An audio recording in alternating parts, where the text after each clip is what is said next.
And I'm very happy to welcome Natsuko, Uchino, and Matthew Lutz-Kinoy. Give them an applause so that they're not too nervous.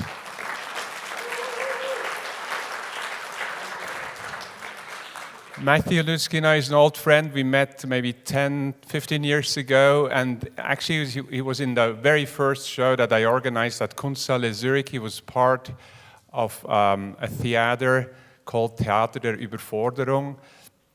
And then later we met on another project with Isabelle Louis in 2019, where he was doing the painting. So I met Matthew, or got to know him better through different types of collaboration, and I think he does it in the most generous and engaged way.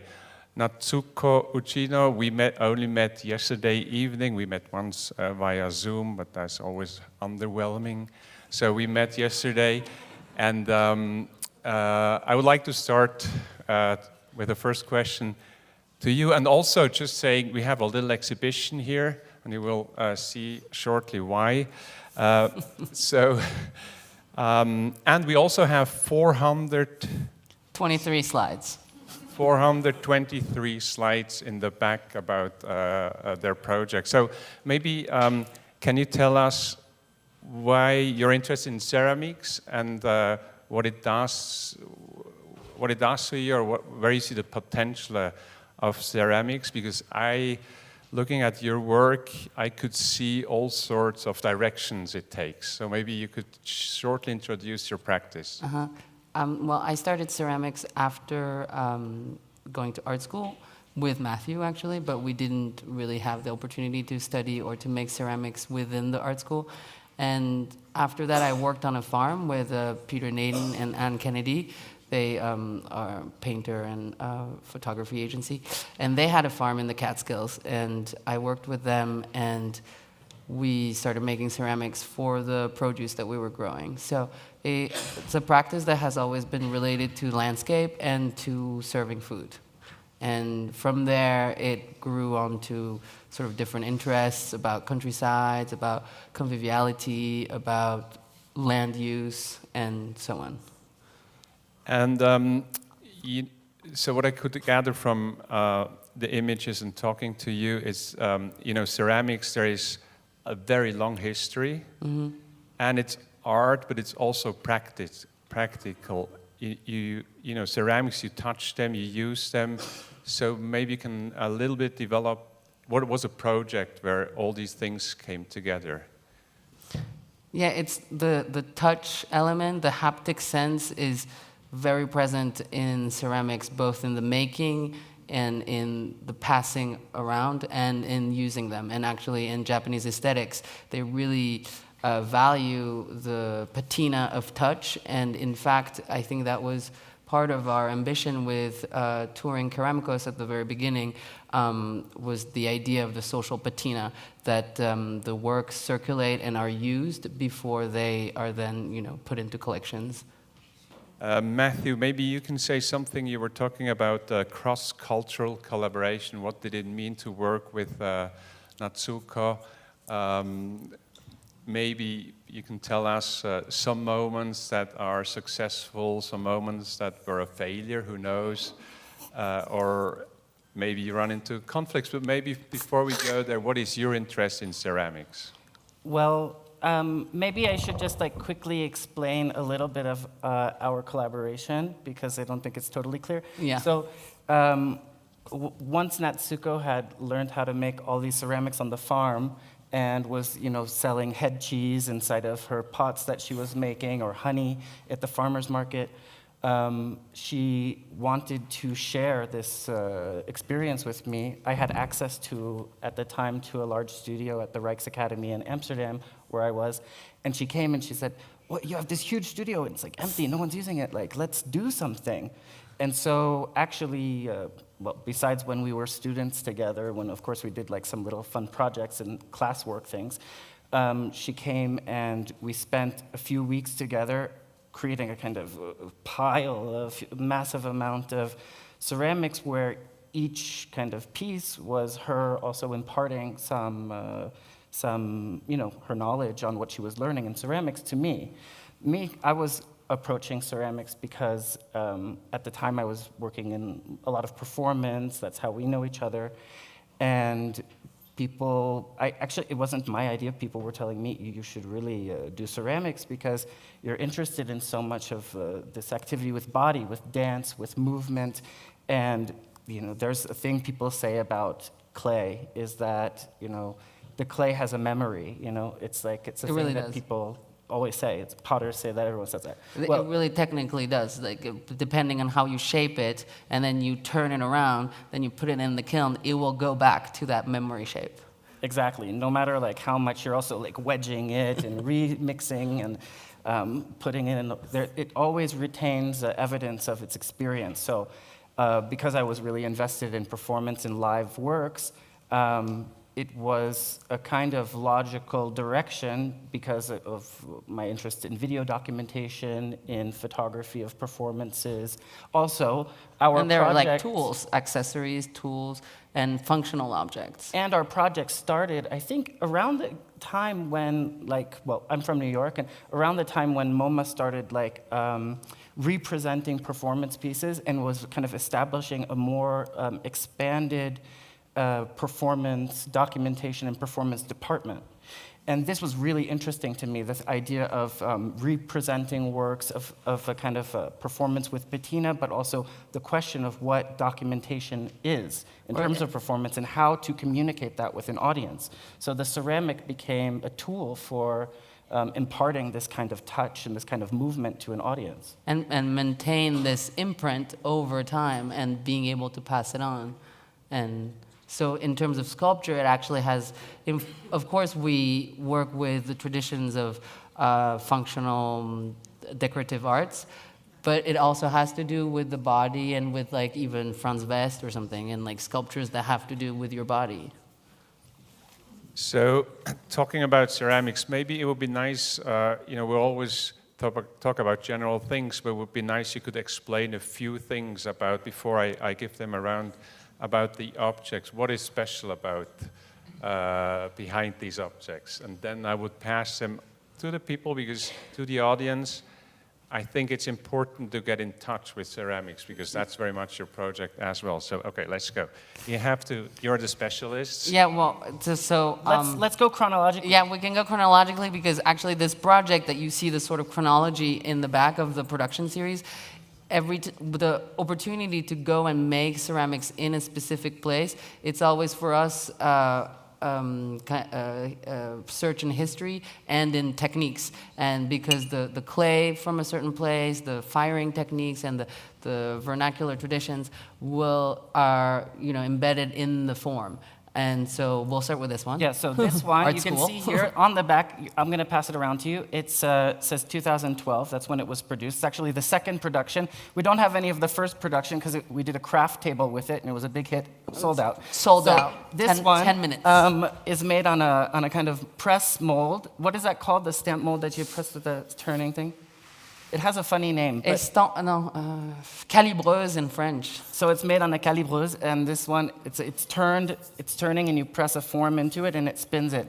So actually, I think we cut the edge off. And we cut the edge off, so it's a little sharp. Be careful. But I pass this around to you. And it's sort of, this is a kind of specific art school style decoration, right? Like a very bright colors, stable glazes, control. Yeah, and this had a big premiere in Switzerland at E.A.T at the Gegenwartskunstmuseum in Basel. Which is also a collaborative, which was curatorial also a collaborative location, yeah.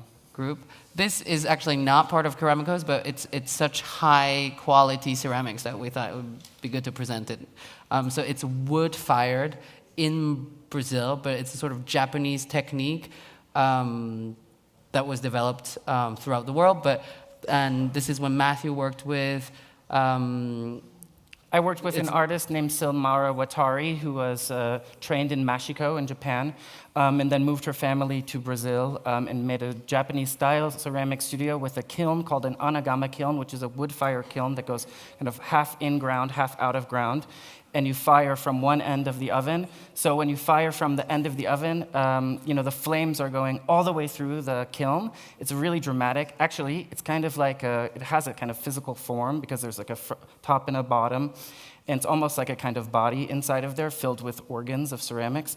And It's so very ceremonial. you can see where the flame was like touching or not touching on those, and you have marks where it was less exposed to the flame or... So it sort of pertains the experience of the fire. Then yeah, we should do, well, this, yeah. So then this is next is really in the- line. this- So this I series. I was told that we weren't allowed to do any advertisements here, but... Go for it. But there is an advertisement to make, which is that we did do a special edition for E.A.T, and we did it in this factory. Los And, Arianes. and it's called Los Arianes in Spain, in Granada. And so Natsuko should talk about the factory a little bit. That's Yeah, from there's there. actually a drawing of the kiln in the factory. So this book is sold out, but the edition is on its way. But the edition is on its It's way stuck in in customs, transit. but it's on its way. So please order it to support this talk series. And So the book is sold out and the edition is not here. It's a major success. That's how they do business. Yeah.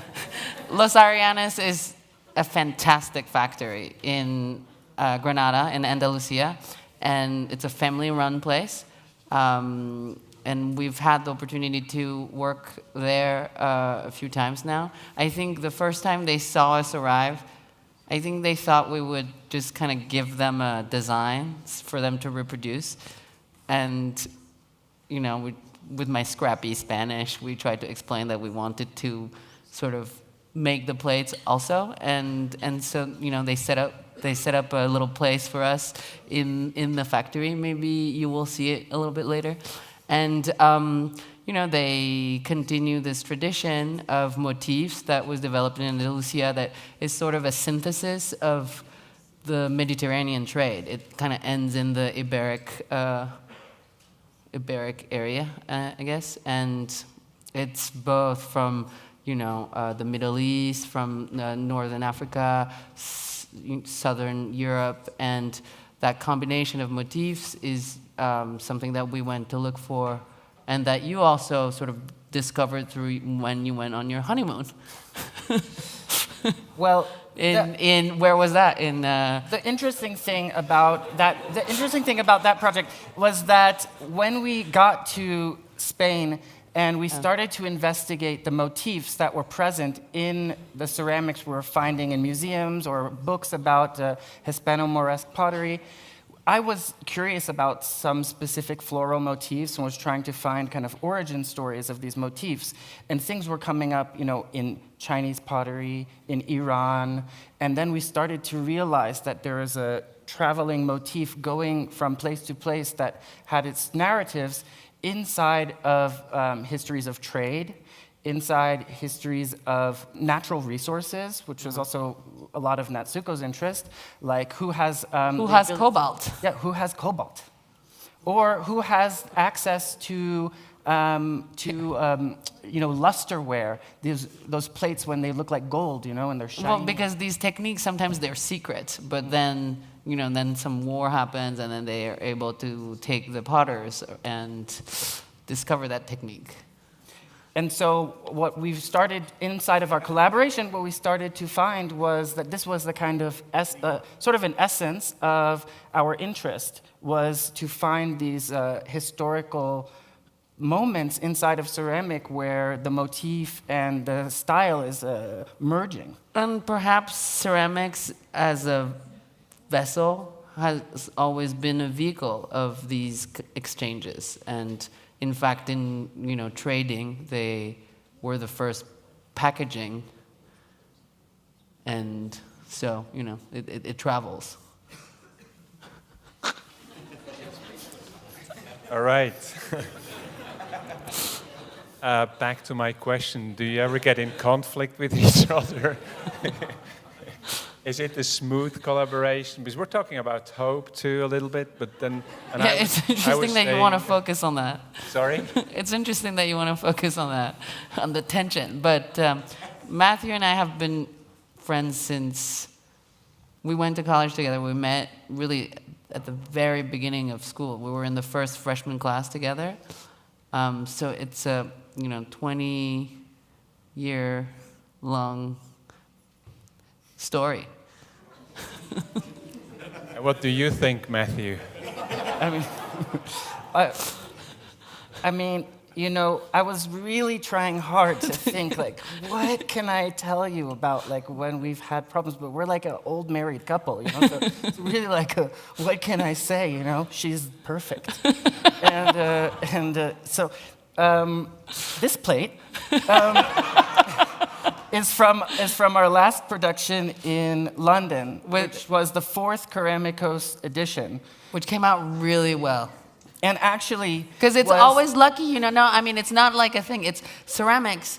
It's you try your best, you try your best, but the rest is fire. And it's the clay. It has its story, and then the minerals, and the magic happens in the kiln. So, you never know. And actually, we want to give a big shout out to our technical supporter, Svek. At the Camden Art Center. And because, it really, we were very happy with the way the slip looks. And so the decoration here is not glaze. So if some of you have the Japanese Brazilian bowl, it has no glaze. The motif, the color is only from the ash, which is has the mineral salts from the tree, and glaze is usually a kind of glass. This has a transparent glaze, but underneath all the colors is made of clay. So there's a base of a kind of ceramic plate that's made on the wheel, and then afterwards there's a liquid clay that's in a squeezy ketchup dispenser, and that's squirted actually onto the plate. And this project was actually a kind of, what is that called? A LARPing exercise, like live action role playing, because there's two potters, Bernard Leach and Hamada. So, Shoju Hamada. Cross-cultural friendship. Which is a cross-cultural friendship between Japan and like England. Yours. And we do a kind of live-action role-playing where we're like, you be Leach, I'll be Hamada, okay? And we'll take the things out of the oven. And their project actually was very focused on discovering the specific techniques of slipware, where when they developed their studio, around what time was that when they developed their studio? Nicola, in the 50s? In the 40s or so, in England, in Cornwall, in St. Ives, they were digging in the dirt to like plow the land around the studio, also to build foundation and things. And what do you find every time you dig into the earth everywhere in the world? A shard. A shard. A pottery shard. You find pottery shards. And everywhere you go around the world, you dig in the earth and you find shards of pottery.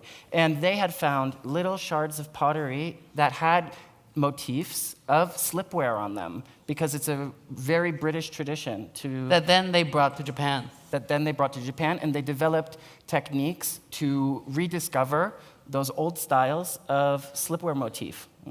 So it is the oldest, or one of the oldest form of craft, but also one of the oldest form of art, one could say, ceramics. But I have another observation. So when I was working with Liz Larner on the show last year, she she started to work with ceramics 10 years ago, and one of the reasons she would do that was a sculpture she made, and she said it was too perfect. She had to be so obsessed about controlling the material that she got into a dead-end situation as an artist, and also realized that, what exactly is the role of an artist? Is it to dominate the material? Is it to dominate the world, to be totally in control with the material? So I think I just realized the interesting thing about your collaboration, it's not a collaboration between two, it's a collaboration between three. It's you two plus the material. And I think that's always the great thing about collaboration, but also about hope. You can't control everything, and it's only if you give up controlling everything that something obviously can happen. I will have one more question, but I would like to open it to the public now, and I see Grace's hand raising. So, do you have a microphone in the back?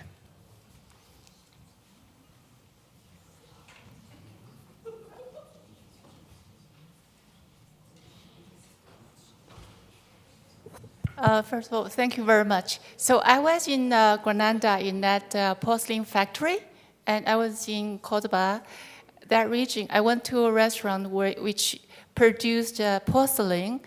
The same thinking, like tracing back to the history, because the richness, the Islam, the Jewish, and the Christianity. But that restaurant, I'm interested in the motif, but I want to give you a background. So what they come out with, it's a Michelin star restaurant called Noor. It's 50 dishes. Every dish was made, designed, tracing back to the history, the religion, and the motif, but very different to the one you are showing. They have this angle, which is very much about geometry, more spiritual, but my impression from your slides is more like folk, it's more fun, it's more, I just wonder, I'm interested to know more about your research into this motif, because it's a place with profound spirituality. In China, porcelain is a spiritual practice. So can you elaborate more on the motif if you have diverse direction rather than just the treating? Well, we haven't made a porcelain project yet, but if one day Keramikos travels to Jingdezhen or Arita, then probably we would expand our vocabulary towards those porcelain traditions. And actually porcelain, because it's a kind of higher temperature clay, kaolin, and it just is historically fancier. Because it was more difficult to find. They couldn't find it in Europe until, pretty recently. And so it created all these like sub-porcelain attempts. But then of course our interest base is, because it has to do with functionality and everyday wear, our sort of attraction goes towards crafts and folklore of the everyday, and less like fancier. Thank you so much, Natsuko, Matthew, for this great performance. And I wanted to ask you about Belvezé. I was very curious to hear more about Belvezé, because artist collaborations and friendships are often connected to specific places in art history, right? And often it's not only big cities. We have Worpswede, connected actually to ceramics. It's also interesting Albisola, where the Situationists and actually also artists of the Cobra generation and Fontana and many others did a lot of work with ceramics. And of course there is this amazing constellation in Belvezé, which has a lot to do with your collaboration. So I'm very curious to know more about Belvezé. Well, Natsuko's been living in the south of France for quite some time now. I had the opportunity to visit her when she had her first residency in the south of France to start producing ceramics in a little town called, in American English, Saint-Quentin-la-Potterie. And it's a historic ceramics town that produced tiles for churches.